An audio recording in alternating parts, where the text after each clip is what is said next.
బ్రహ్మోత్సవాలకు వచ్చే భక్తులకు ఎలాంటి అసౌకర్యాలు కలగకుండా చర్యలు తీసుకోవాలని మంత్రి అడ్లూరి లక్ష్మణ్ కుమార్ అన్నారు. ధర్మపురి శ్రీ లక్ష్మీ నరసింహస్వామి బ్రహ్మోత్సవాల ఏర్పాట్లపై రాష్ట్ర సాంఘిక సంక్షేమ శాఖ మంత్రి శనివారం అడ్లూరి లక్ష్మణ్ కుమార్ జగిత్యాల జిల్లా కలెక్టర్ తో కలిసి సమీక్ష సమావేశం నిర్వహించారు. దేవాదాయ శాఖ అసిస్టెంట్ కమిషనర్ మాట్లాడుతూ ధర్మపురి ప్రజలు బ్రహ్మోత్సవాలకు వచ్చే భక్తులకు సహాయం అందిస్తారని, ఇదే పద్ధతి కొనసాగించాలని కోరారు. ఈ కార్యక్రమంలో ధర్మపురి మున్సిపల్ కౌన్సిలర్లతో పాటు వివిధ ప్రభుత్వ శాఖల అధికారులు పాల్గొన్నారు. ఈ సందర్భంగా మంత్రి లక్ష్మణ్ కుమార్ మాట్లాడుతూ బ్రహ్మోత్సవాల సందర్భంగా గోదావరి నదిలో పారిశుద్ధ్యంపై ప్రత్యేక దృష్టి సారించాలని సూచించారు. తాగునీటి విషయంలో ఎక్కడా ఇబ్బందులు రాకుండా చర్యలు తీసుకోవాలని మంత్రి ఆదేశించారు.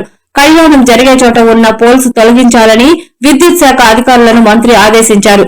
భక్తులకు ఎలాంటి అసౌకర్యాలు కలగకుండా ఆర్టీసీ బస్సులు రాత్రి పగలు తేడా లేకుండా అందుబాటులో బస్సులు నడిపించాలని మంత్రి ఆదేశించారు.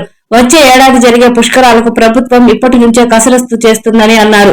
ముఖ్యమంత్రి రేవంత్ రెడ్డి నేతృత్వంలో మేడారం జాతరకు పెద్ద ఎత్తున నిధులు విడుదల చేశారని మంత్రి తెలిపారు. గోదావరి పుష్కరాలకు సైతం నిధుల విడుదలకు ప్రణాళిక సిద్ధం చేశామని మంత్రి తెలిపారు.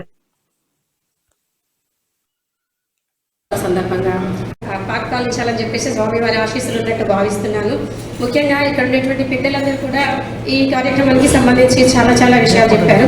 సో మెయిన్గా అంటే నాకు అనిపించి 1 hour 2 hours పెట్టేస్తే మీరు 100 మందిని పెట్టి చేసిన శానిటేషన్ ఎంత అవుతుందో మేమందరం పార్టిసిపేట్ చేయడం ద్వారా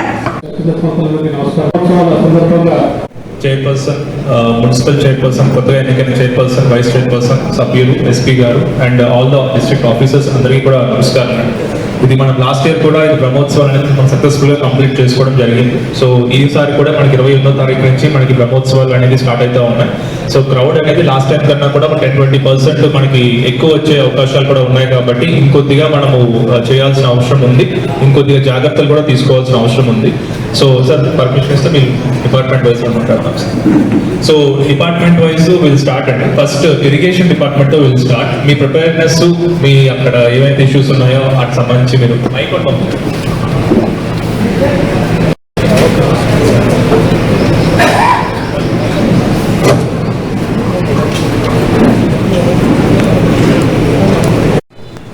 కరెక్ట్గా 4 రోజు మనకి ఇంపార్టెంట్ ఉంటుంది. ఒకటి 28 ఫిబ్రవరి, 4th March, 5th March and 8th March. So ఆ రోజు ఎక్కువ భక్తులు మూమెంట్ ఉంటుంది. సో మనం ఆ రోజు ఎక్కువ ఫోర్స్ అప్లై చేస్తాం. ఈ ఫోర్స్ మొత్తం టెంపుల్ ప్రిమిసెస్ చుట్టూ క్యూ లైన్స్ కోసం, కళ్యాణం బందోబస్తు కోసం, విఐపి రూట్స్ కోసం అక్కడ డిప్లాయ్ అయ్యారు. గోదావరి రివర్ ఘాట్స్లో కూడా మన పోలీస్ సిబ్బంది ఉంటారు. అండ్ అక్కడ మహిళా ఫోర్స్ కూడా మనం డిప్లాయ్ చేస్తున్నాం. ఈ బస్ స్టాండ్ ఏరియాలో అండ్ పార్కింగ్ ఏరియాలో కూడా అండ్ ట్రాఫిక్ కంట్రోల్ కోసం కూడా ఫోర్స్ డెవలప్మెంట్ జరుగుతుంది. బ్రహ్మోత్సవాలకు సంబంధించి సమీక్షా సమావేశాలకు వచ్చినటువంటి గవర్నమెంట్ పెద్దలు సమీక్ష ఏదైతే గౌరవ మంత్రులు లక్ష్మణ్ కుమార్ గారు, అదేవిధంగా ఉన్నటువంటి గౌరవ తీసుకొచ్చినటువంటి ఈ యొక్క దేవాలయాలు పూర్తిగా సహకరిస్తున్నటువంటి కూడా నమస్కారం. అదేవిధంగా ముఖ్యంగా